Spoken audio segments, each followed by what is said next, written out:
Assalamualaikum, I am Irsa, your physics instructor from tutorial.pk and now we are going to start our next chapter that is basic electronics. हमने अपने last previous 3 chapters में electrostatics, electrodynamics और electromagnetism को काफ़ी detail में देखा।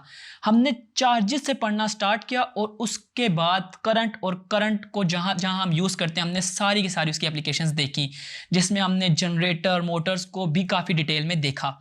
अब जो हम चैप्टर स्टार्ट करने लगे हैं इसका नाम है बेसिक इलेक्ट्रॉनिक्स और ये उसी से रिलेटेड आखिरी हम जो इलेक्ट्रोस्टैटिक्स से रिलेटेड हम चैप्टर पढ़ने लगे हैं वो है इलेक्ट्रॉनिक्स। अब इलेक्ट्रॉनिक्स ना एक सेपरेट ब्रांच ऑफ फिजिक्स है जिसके अंदर हम काफ़ी डिटेल में डिजिटल और एनालॉग इलेक्ट्रॉनिक्स को पढ़ते हैं। आइए इस चैप्टर को स्टार्ट करते हैं। इस चैप्टर का जो हमारा पहला टॉपिक है वो है थर्मियोनिक एमिशन। लेकिन मैं इसको बताने से पहले आपको थोड़ा सा जे थॉमसन का एक्सपेरिमेंट बता दूं, उसके बाद हम थर्मियोनिक एमिशन पे आते हैं कि उसमें हुआ क्या कि जे थॉमसन ने एक वैक्यूम ट्यूब ली और उसके अंदर दो यानी कि कैथोड और एनोड दो इलेक्ट्रोड्स प्लेस किए और उनको बैटरी के साथ कनेक्ट किया।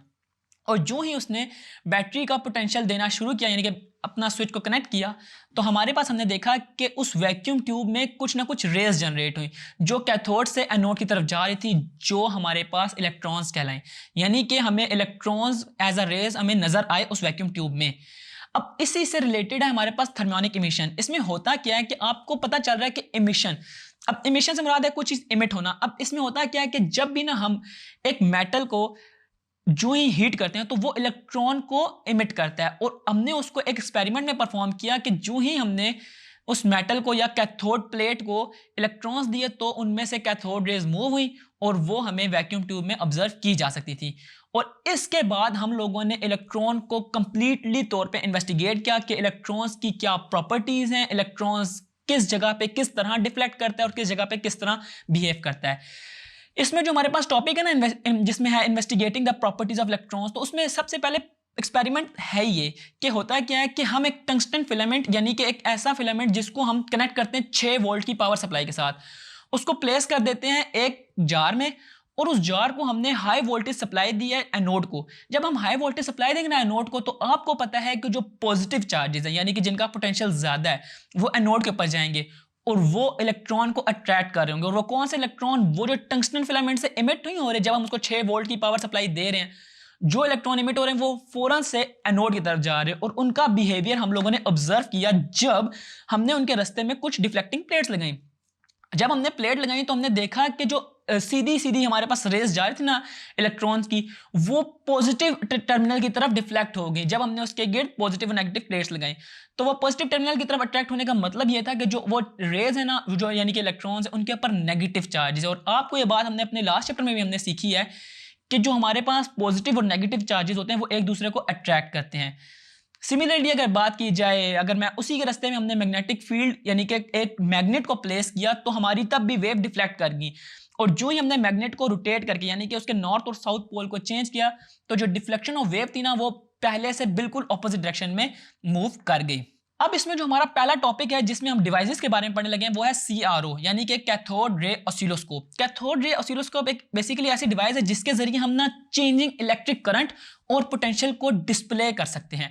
यानी कि हम एक स्क्रीन पे देख सकते हैं कैसे हमारा जो करंट है या पोटेंशियल है वो चेंज हो रहा है। ठीक है, अब इसकी कंस्ट्रक्शन है, इसकी कंस्ट्रक्शन को सीख लेते हैं, उसके बाद हम आप ये इसकी एडवांटेजेस को देखते हैं। अगर मैं इसकी कंस्ट्रक्शन के बारे में बताऊं तो इसके अंदर एक फ्लोरेसेंट स्क्रीन होती है जिसके ऊपर हम डिस्प्ले हुआ चेंजिंग करंट और इलेक्ट्रिक पोटेंशियल देख सकते हैं।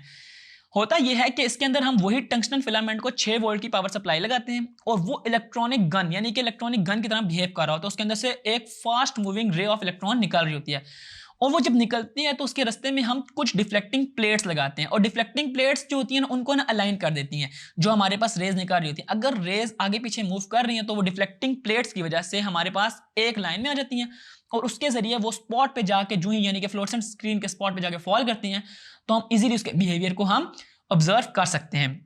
हमारे पास मेडिकल और टेक्निकल दोनों फील्ड में कैथोड रे ऑसिलोस्कोप का बहुत ज्यादा यूजेज है और इसी से ना मतलब कि हमारे पास एनालॉग एंड डिजिटल इलेक्ट्रॉनिक्स भी हैं। यानी कि इसकी बहुत सारी टाइप्स हैं आगे हमारे पास एनालॉग एंड डिजिटल इलेक्ट्रॉनिक्स की। एनालॉग एंड डिजिटल इलेक्ट्रॉनिक्स को पढ़ने से पहले ना आपको एनालॉग और डिजिटल क्वांटिटीज के बारे में पता होना चाहिए। तो मैं आपको सबसे पहले एनालॉग क्वांटिटी का बताता हूं। अगर मैं आपको एनालॉग क्वांटिटी का बताऊं ना तो ये ऐसी क्वांटिटीज हैं जो ना कंटिन्यूसली वेरी कर रही होंगी या फिर अगर कांस्टेंट होगी तो कांस्टेंट ही रहेंगी। इनको हम एनालॉग क्वांटिटीज बोलते हैं। मिसाल के तौर पे ना कोई भी quantity, like temperature in the air की बात करें, टेम्परेचर इन द एयर एकदम से तो चेंज नहीं हो रहा होता ना, वो चेंज भी अगर हो रहा होता बहुत यूनिफॉर्मली और कंटिन्यूसली चेंज हो रहा होता है, अपने एक पॉइंट से दूसरे पॉइंट तक जब जा रहा होता है। सिमिलरली टाइम भी कंटिन्यूसली वेरी हो रहा होता है। प्रेशर की बात करें या फिर हम डिस्टेंस की बात करें, सारी की सारी हमारे पास एनालॉग क्वांटिटीज हैं। और वो ब्रांच ऑफ इलेक्ट्रॉनिक्स जिसके अंदर एनालॉग क्वांटिटीज प्रोसेस हो रही हैं, वो हमारे पास एनालॉग इलेक्ट्रॉनिक्स कहलाती है। अब इसकी एग्जांपल ऐसे है कि अगर आप माइक्रोफोन की बात करें, तो माइक्रोफोन में हो क्या रहा होता है कि हमारी आवाज़ जो है ना, यानी कि जो हमारा साउंड सिग्नल है वो इलेक्ट्रॉनिक सिग्नल में और फिर अगेन वो साउंड सिग्नल में चेंज हो रहा होता है, और इस सारे का सारा जो पीछे प्रोसेस है वो एनालॉग इलेक्ट्रॉनिक्स का हो रहा होता है। सिमिलरली रेडियो, टीवी या फिर माइक्रोफोन की किसी टेलीफोन की बात करें, इन सब में यही हो रहा होता है कि हमारे पास ये एनालॉग इलेक्ट्रॉनिक्स कहलाती हैं। क्यों? क्योंकि ये एनालॉग क्वांटिटीज को प्रोसेस कर रही होती हैं। अगर मैं बात करूं इसी के बिल्कुल ऑपोजिट, तो ऐसी क्वांटिटीज जो नॉन कंटिन्यूसली बिहेव कर रही होती हैं, उनमें ना नॉन कंटिन्यूस चेंज होता है। और ऐसी ब्रांच ऑफ इलेक्ट्रॉनिक्स जो इन डिजिटल क्वांटिटीज को प्रोसेस कर रही हो, वो हमारे पास डिजिटल इलेक्ट्रॉनिक्स कहलाती हैं। अब डिजिटल इलेक्ट्रॉनिक्स में ना हमारे पास जो मेन टर्म्स है ना, वो है रडार सिस्टम या फिर मेडिकल फील्ड में। अब हमारे पास कंप्यूटर भी एक डिजिटल इलेक्ट्रॉनिक्स है, जिसके अंदर हम लोग देखें तो हमारे पास सारा का सारा डाटा जो है ना, वो ना नॉन कंटिन्यूस बिहेव कर रहा होता है कि हम कोई भी काम कभी भी किसी भी वक्त कर सकते हैं, कोई एक पैटर्न को फॉलो करना जरूरी नहीं होता। ठीक है, अब हमारे पास इसमें ना डिजिटल इलेक्ट्रॉनिक्स के बहुत ज्यादा ऑपरेशंस हैं और इस चैप्टर में इसको डिटेल में डिस्कस किया गया है। तो आइए हम इसको स्टार्ट करते हैं। पहले तो मैं आपको बताऊं, अगर एक आप डिजिटल इलेक्ट्रॉनिक्स की बात करूं तो ये स्विच है, यानी कि या तो ये ओपन या फिर क्लोज, डिस्क्रीट फॉर्म में मैं बात कर रहा हूं। जो चीज पहले एक पैटर्न फॉलो करती है फिर दूसरा। आपकी स्क्रीन पे एक सर्किट नजर आ रहा है जिसमें हमारे पास एक बैटरी है जो कि स्विच के साथ कनेक्ट हुई हुई है, और उसके साथ एक लोड कनेक्ट किया हुआ है। लोड से मुराद मेरी लैंप है। अगर मैं उस स्विच को क्लोज कर दूं, क्लोज से मुराद है कि हम उसको जोड़ दें, सर्किट को कंप्लीट कर दें, तो हमारे पास वो लैंप क्या होता है, ऑन हो जाता है। और अगर मैं उस स्विच को क्लोज यानी कि ओपन कर दूं और हम अपना सर्किट को ब्रेक कर दें, तो हमारे पास वो लैंप ऑफ हो जाता है। ये एक बेस्ट एग्जांपल है डिजिटल इलेक्ट्रॉनिक्स की। अब इसमें ऑपरेशंस क्या क्या है, तो इसमें सबसे पहले है हमारे पास एंड ऑपरेशन, जो आपकी बुक में डिस्कस किया गया है। एंड ऑपरेशन एक ऐसा ऑपरेशन है जिसके अंदर हम लोग बिहेवियर ऑफ डिजिटल इलेक्ट्रॉनिक्स को सही तरह समझ सकते हैं। इसमें होता क्या है कि एक सर्किट है और जिसको हम दो स्विचेस के साथ कनेक्ट करते हैं। अगर उनका बिहेवियर हम देखें तो अगर वो दोनों स्विच ओपन होंगे, ओपन से मुराद है कि अगर वो सर्किट हमारा कंप्लीट नहीं होगा और स्विच S1 और S2 ओपन होंगे, तो हमारे पास वो लैंप क्या होगा, ऑफ। अगर हम उसमें एक स्विच फिलहाल क्लोज कर भी देते हैं, तब भी हमारे पास सर्किट जो है ना वो कंप्लीटली तौर पे क्लोज नहीं होगा, जिसकी वजह से हमारे पास लैंप उस टाइम भी ऑफ रहेगा। और यही केस होगा कि अगर हम S1 को क्लोज या फिर S2 को ओपन कर दें, ये सिर्फ लैंप उस केस में ऑन होगा जब हमारे पास दोनों स्विचेस क्लोज्ड होंगे। अब इसमें मेरे पास नेक्स्ट जो चीज है वो गेट है, और ऐसा गेट जिसमें एंड ऑपरेशन फॉलो हो रहा वो हमारे पास एंड गेट कहलाता है। और ऑपरेशन की अगर बात करें तो इसमें हमारे पास कुछ सर्किट का पैटर्न इस तरह का है कि हमारे पास जो वायर्स है ना वो पैरेलल कनेक्ट हुई है, कि अगर S1 और S2 में कोई स्विच एक भी क्लोज है, तो हमारे पास जो लोड है ना वो अपना फंक्शन परफॉर्म कर रहा होगा। और ऐसा गेट जिसमें और ऑपरेशन फॉलो हो रहा वो हमारे पास और गेट कहलाता है। अब एंड और गेट के बाद हमारे पास है नॉट ऑपरेशन या फिर नॉट गेट। नॉट ऑपरेशन ऐसे ना कि ना ये निगेट कर रहा होता है। निगेट से मुराद क्या कि अगर फॉर एग्जांपल हम स्विच को क्लोज करेंगे तो लैंप ऑफ हो जाएगा और स्विच को ओपन करेंगे तो लैंप ऑन हो जाएगा, यानी कि उल्टा। अब इसमें हो क्या रहा है मैं आपको बताता हूं। देखिए, जब भी ना करंट फ्लो करता है यानी कि चार्जेस फ्लो करते हैं, तो वो सबसे इजीएस्ट पाथ को फॉलो करते हैं। और अगर मैं लोड की बात करूं तो लोड जो है ना करंट को मूवमेंट में ऑपोजिशन ऑफर करता है।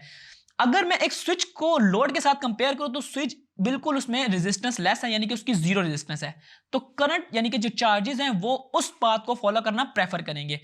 अगर मैं स्विच को क्लोज कर दूंगा तो सारे का सारा करंट हमारा जो है ना स्विच वाले पार्ट से गुजर जाएगा और लोड की तरफ बिल्कुल भी नहीं जाएगा, और इस तरह हमारे पास लोड डिस्प्ले पे यानी कि ऑन नहीं होगा।